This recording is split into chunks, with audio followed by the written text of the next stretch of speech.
It's used at airports, grocery stores, stadiums, even entertainment venues.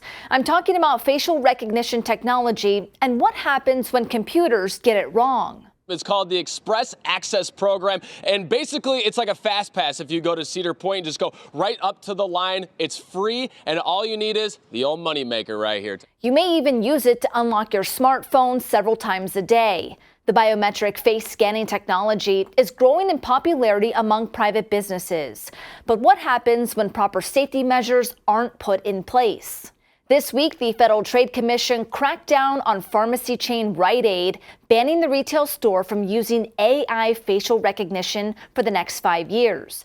In a federal complaint, the FTC accused Rite Aid of using the tech without warning customers and said the system sparked false positive alerts, flagging customers as matching someone who had previously been identified as a shoplifter, prompting Rite Aid employees to follow customers around the store, search them, ask them to leave, or even call the police, all while the customer had not engaged in any type of criminal activity.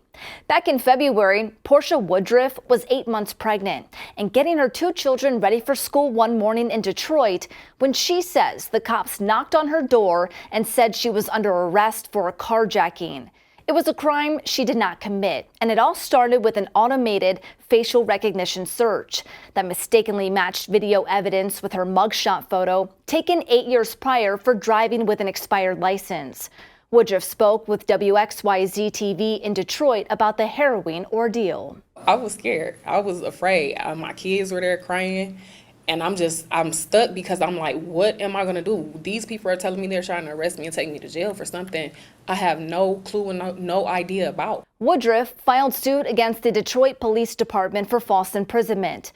According to a study by the National Institute of Standards and Technology, Black and Asian people are 10 to 100 times more likely to be falsely matched using facial recognition compared with white people.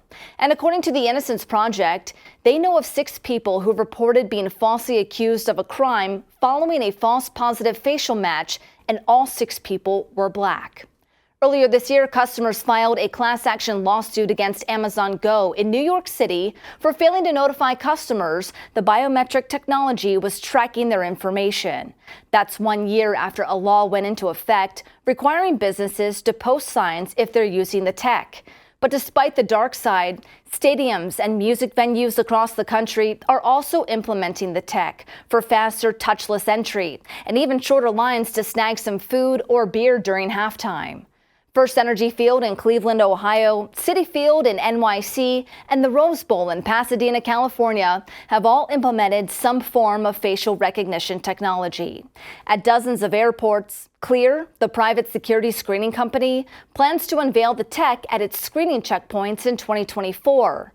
The Transportation Security also announced it would implement AI facial recognition. Privacy advocates and critics of AI facial recognition technology have warned regulation on the tech is limited and that your personal information could end up in the wrong hands. Proponents of the rising AI software argue facial recognition helps companies achieve a safe and secure operation.